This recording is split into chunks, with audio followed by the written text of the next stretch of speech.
இன்றைக்கி நம்ம இந்த வீடியோவில் சேமியா உப்புமா எப்படி பண்ணுறதுன்னு தாங்க பார்க்க போகிறோம். அது யாருக்குமே பிடிக்காது தெரியும்.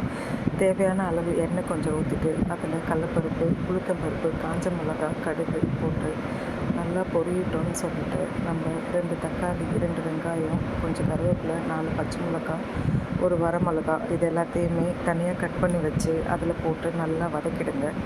நல்லா பொன்னிறமாகிற வரைக்கும் வதக்கிட்டு அதுக்கு தேவையான அளவு உப்பு போடுங்க. உப்பு போட்டு கொஞ்சம் தண்ணி ஊற்றி நல்லா கொதிக்க விடுங்க. கடைசியில் தக்காளியும் கருவேப்பிலையும் போடுங்க. ஏன்னா தக்காளி முன்னாடியே போட்டிங்கன்னா அது சரியாக வதங்காது. அதனால் கடைசியில் போட்டிங்கன்னா நல்லா வதங்கி கொஞ்சம் டேஸ்ட்டு கொடுக்கும். அதுக்கப்புறம் நான் ஒரு பேக்கெட்டு சேமியா எடுத்திருக்கேன். ஸோ அதுக்காக 2 கிளாஸ் தண்ணி ஊற்றிருக்கேன். உங்களுக்கு தேவையான அளவு எவ்வளவோ அதுக்கு 1/2 அது மாதிரி எடுத்துக்கோங்க. கடைசியில் கொஞ்சம் நெய் ஊற்றி டேஸ்ட்டுக்காக தாங்க. உங்களுக்கு வேணும்னா சேர்த்துக்கோங்க, இல்லைன்னா வேணான்னா அதை அவாய்ட் பண்ணிடுங்க.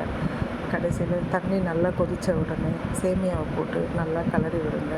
கிளறி விட்டு மூடி போட்டு ஒரு 2 நிமிஷத்துக்கு மேலே அது நல்லா வேகிற கன்சிஸ்டன்சியில் வர வரைக்கும் அதை வேங்க.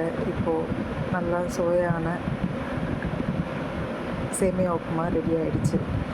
இதை டெக்கரேஷன் பண்ணுறதுக்காக நான் என் மாடி தோட்டத்தில் இருக்கிற வாழை இலையை பறித்து கொண்டு வந்து அது மேலே வச்சு டெக்கரேஷன் பண்ணியிருக்கேன். உங்களுக்கு எப்படி விருப்பமோ அப்படி நீங்கள் பண்ணிக்கோங்க. தேங்க்யூ.